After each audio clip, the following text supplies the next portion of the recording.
Welcome to PVTV International. I'm going to present this week's editions of our news roundup. Cabinet news: Acting President Lashi advocates pragmatism and unity in addressing public issues.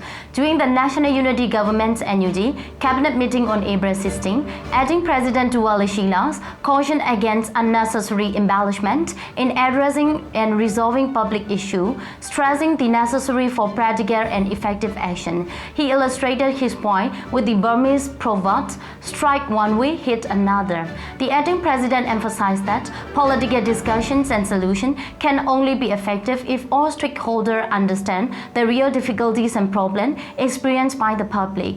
I have noticed that among the new political forces emerging during the Spring Revolution, there are many courageous, active and enthusiastic young people. I believe this represents new energy for the Spring Revolution. We must endeavor to unite these new political forces and move forward together, said Interim President. Prime Minister Khaing reflects on Spring Revolution victories and international support. During the commemorations of the National Unity Government NUG third founding anniversary on April 16, Prime Minister Khaing provided insight into the significant losses endured by the military council since Operation 1027. Notably, the deaths of high-ranking officers up to the rank of Brigadier General on battlefield represent an unprecedented setback for the military, underscoring the toll of the ongoing conflict. Moreover, Prime Minister Khaing highlighted that the strategic significance of recent victories, particularly the captures of border trick cities, as indicators of the advancing momentum of the Spring Revolution. This achievement not only demonstrate the resilience and determination of pro-democracy movement, but also signal the gradual weakening of the terrorist military council grips on power. In addition, the Prime Minister expressed gratitude for the unwavering support of the international community throughout the protracted struggle for democracy in Myanmar. Over the past 3 years, various nations and organizations have continued to stand in solidarity with the people of Myanmar, providing vital political backing and humanitarian assistance. The Prime Minister emphasized the importance of sustaining this support to bolster efforts aimed at dismantling the military dictatorship and establishing a federal democratic state. National Unity Government extends congratulations and solidarity to Duwa State on the 35th anniversary. On April 17, the National Unity Government NUG conveyed a congratulatory message to commemorate the 35th anniversary of the establishment of Duwa State. In the message, the NUG refrained its commitment to collaborating with the United Duwa State Party to dismantle the military dictatorship and establish a genuine federal union. The NUG emphasized that true national equality desired by ethnic communities, including the Duwa, can only be achieved once the oppressive military regime is entirely defeated. It reiterated its dedication to working alongside the United Duwa State Party in the fight against authoritarianism and the pursuit of a genuine federal union.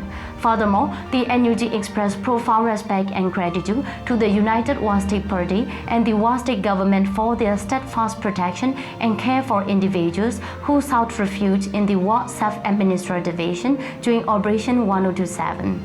This acknowledgement underscores the importance of solidarity and cooperation in ensuring the safety and well-being of all people affected by conflict and oppressions. Prime Minister Khaing emphasized accountability and care in governance.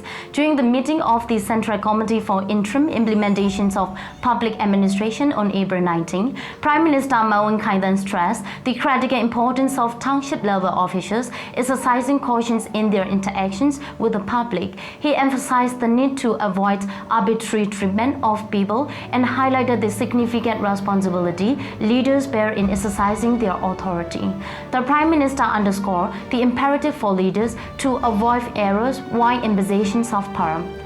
He particularly emphasized the necessity of ensuring the tax collection activities do not unduly burden the people, urging special care in this regard. This directive reflects the National Unity Government's commitment to responsible governance and the well-being of its citizens. Ministry of Defense, PDF strikes military causes defense victory. The People's Defense Force PDF headquarters announced on April 17 that the revolutionary forces have successfully launched simultaneous attack on 20 strategic targets belonging to the terrorist military causes number 21 Defense Industry Factory. This operation, carried out by PDF units from the National Unity Government number 1 military region, Magui Command, on April 16, came after the targets were identified and forwarded by the Central Command and Coordination Committee C3C, while the extent of damage inflicted upon the number 21 Defense Industry Factory is still under investigation. The operation is reported to have achieved its objective, according to BDF headquarters. The attack involved various units, including Magui Division Drone Unity and Combat teams from different districts such as Pakogu, number 1, number 4, number 5, number 8, number 11, and number 19, Gango, number 3, number 5, number 6, and 13, Magui number 1, and the Kempulaji unit. National Unity Government forces intercept and neutralize 20 military council officers.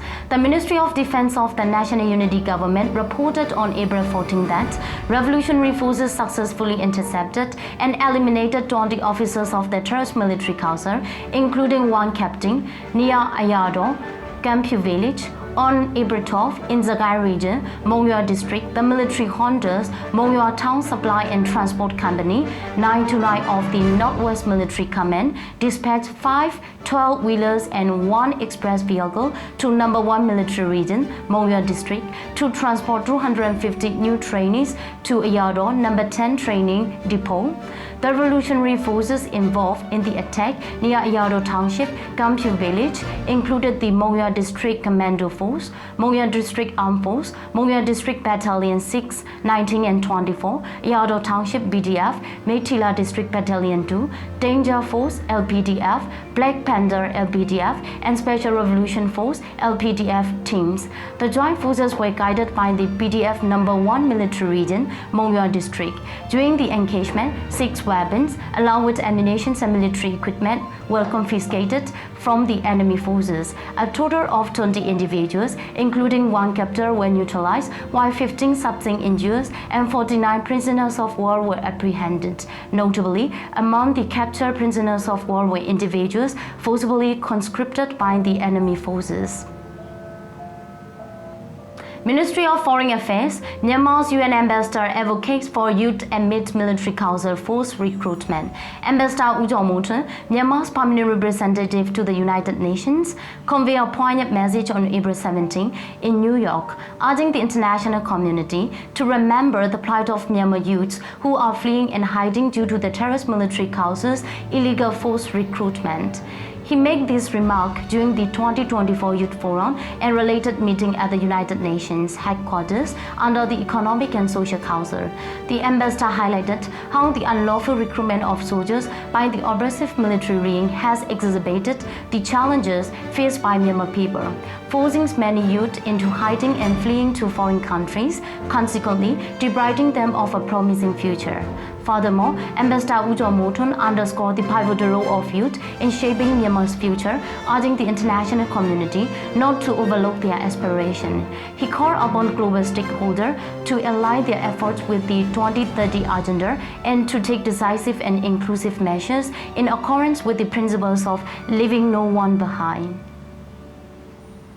Ministry of Humanitarian Affairs and Disaster Management, Anti-Coup Committee donates 50 million just to aid displaced people through National Unity Government. The Anti-Coup Committee announced on April 17 that 50 million just raised from the Going Home Revolutionary Dinjan event held in Bupyeong, Republic of Korea, have been donated to support people displaced by conflict. The funds were transferred to the National Unity Government's Ministry of Humanitarian Affairs and Disaster Management.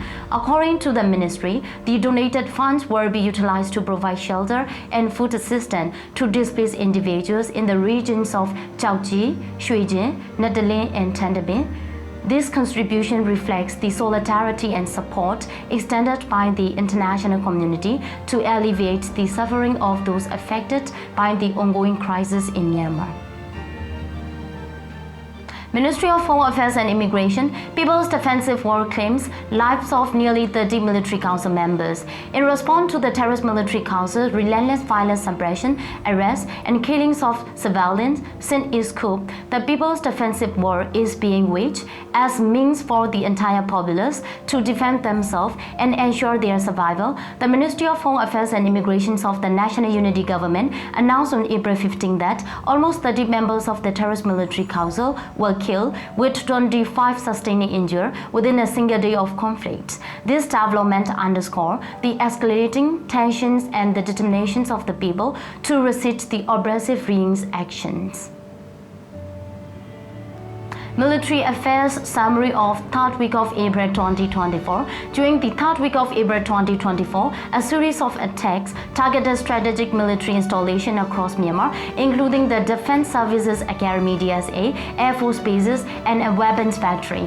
The Pyongyang DSA sustained damage from 107mm missile strike with prior missile launches by the Mandalay PDF, indicating the terrorist military council's failure to secure vital military institutions. Similarly, the number 21 Defense Industry Factory in Sekpu Township, Mogui region, was designated as a strategic target and came under attack by revolutionary forces directed by the Central Command and Coordination Committee (C3C), resulting in both missile and drone assault. In Mandalay Division, the Raoul Air Base faced attack from multiple revolutionary forces, including the Freedom Revolution Force, Khaing PDF, and Chausa Revolution Army, utilizing both 107mm and 90mm missiles. Additionally, the Nambao Air Base in Nyingma, Kachin State, was targeted by the Northern Brothers People Defense Force (MBPDF) with 10 107mm missiles.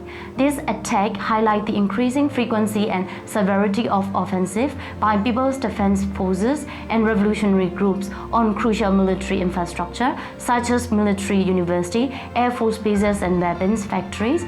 Such assault not only diminished the military junta's ability to defend strategic targets, but also pose a threat to its real strategic asset, undermining its capacity to sustain prolonged conflict. The Mandalay People's Defense Force (PDF) announced the seizure of a military base near Pyongyang DSA on April 15, located in Tayakong Village, Nangchu Township. This seizure resulted in the confiscations of over 40 small arms, 260mm mortars, and substantial quantity of ammunition. Furthermore, a military convoy consisting of 70 vehicles destined to deliver food to Chin State was forced to turn back near Pauk Township on March 22nd due to the intercepted attacks by revolutionary groups. Consequently, control of the area now rests with public defense groups, severely limiting the military junta's ability to transport essential supplies to frontline bases via land routes. Let's see what do we have for our weekly rounded news in coming weeks. Thanks for watching PVTV International.